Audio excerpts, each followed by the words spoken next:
It's an honor to be here. I do a lot of work with the environmental sector, and sometimes it's a weird place to work in because I've never considered myself an environmentalist.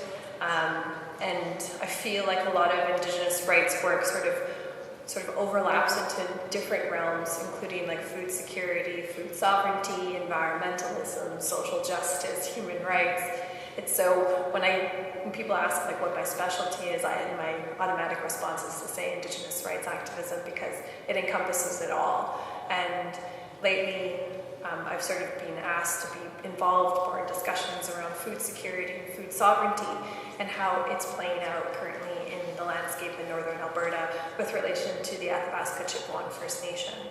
So first and foremost, one of the things I sort of want to bring to light is the fact that First Nations people in Canada have unique rights that are recognized by treaties, and particularly the Athabasca Chipewyan First Nation have signed into a treaty called Treaty Number 8. Unlike provincial boundaries, treaties do not exist within provincial boundaries. Most of these treaties were developed before provinces were made. Treaty 8 was signed in 1899 on the northwest shores of Lake Athabasca. And you can't really tell too much from this map, but it exists. Our boundaries go into British Columbia, the Northwest Territories, and northern Saskatchewan. So these agreements guaranteed the hunting, fishing, and trapping rights of our people in support of sustaining our subsistence and traditional livelihoods. In return, our people agreed to promise and share the land and resources with the Crown and with the citizens of this country. We were assured that our way of life would not change. We were told that, don't worry, settlement will happen, people will come, but your way of life will be respected and it will be maintained. These rights have now been enacted into the Canadian Constitution under Section 35, and the courts have even declared that our rights, our Crown rights under treaty, must be given priority consideration when commercial or other interests conflict with them.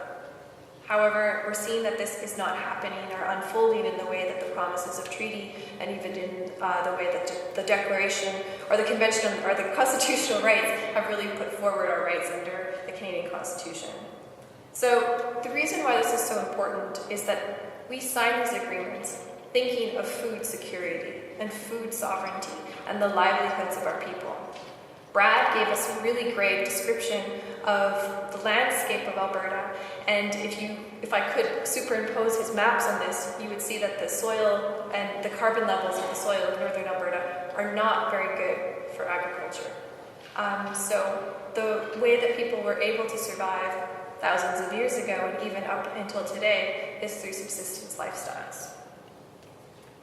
So that brings me to, what does that really mean? What are the traditional foods for the people of the Athabasca Chipewyan First Nation? This is my grandmother, not my great-grandmother, my grandmother. And these are a bunch of my nephews, nieces, and cousins, and so on and so forth. My family is quite big. My grandmother had 19 children. She married a man, Eriel Deranger, and he was quite a bit older than her. He was actually alive when the treaty was signed. So when I talk about treaties and treaty rights, I'm not talking about something that's very far off in the past for me. This is very much like the third generation for treaty rights of when treaties were signed. And traditional livelihoods and traditional food sources still run through today in my family. All of my nieces and nephews, all of my cousins, we all eat traditional foods. I have moose and fish from Lake Athabasca.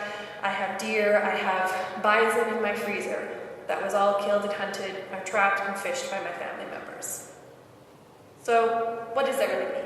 So some of the major subsistence game that we utilize still to this day are buffalo, moose, and caribou. And we have to rely on these things mainly because agriculture just isn't really a really thriving possibility. We are seeing that change, but we still have to subsidize our living and food sources by utilizing large game.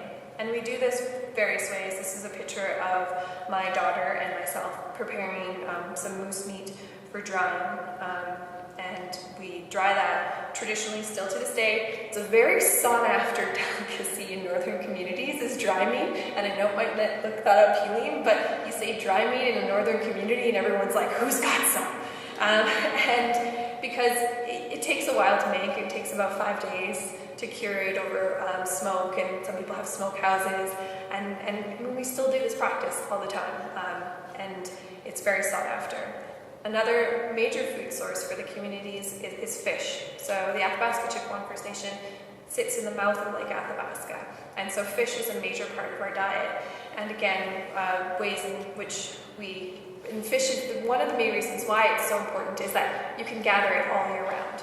We have lakes and rivers and streams, and fishing grounds are basically abundant everywhere because of the fact that you can do ice fishing in the winter and regular fishing in the summer. And just like large game, we prepare fish by setting it up on drying racks as well, so that you can keep it further on in the seasons where fish is lower in abundance.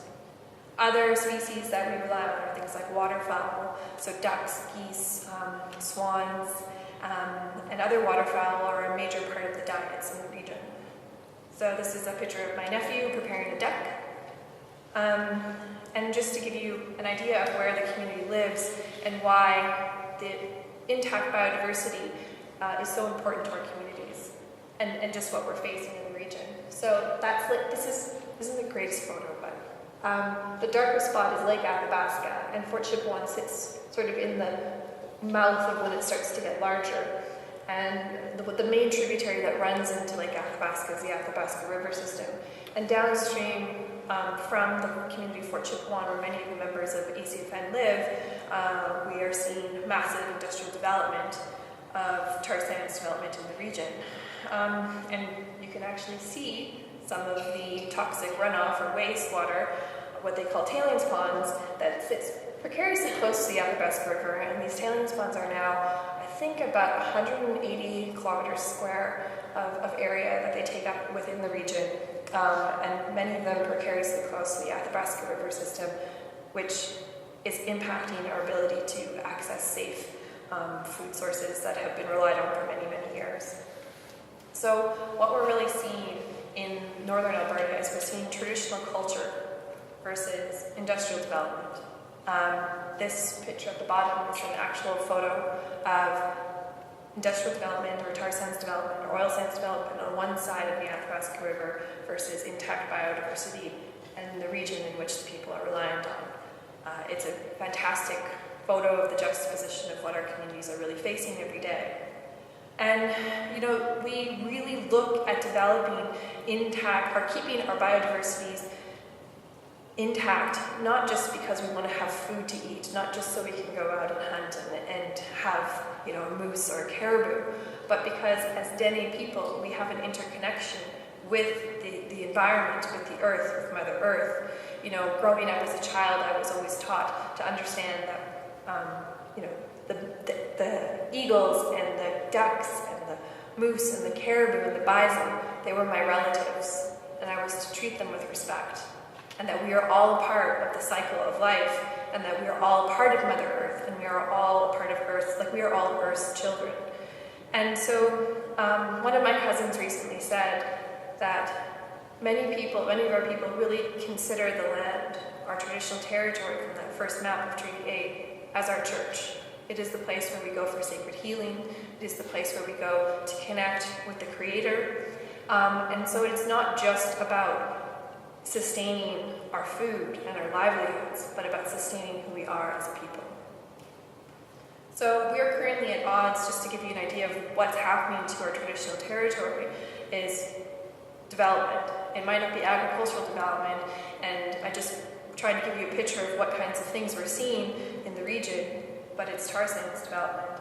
And how that affects our ability to access our lands is, to give you a picture of that, is one operator alone has removed 1.4 billion tons of dirt to create oil sands. That means for 1 barrel of oil, they actually have to remove 4 tons of dirt.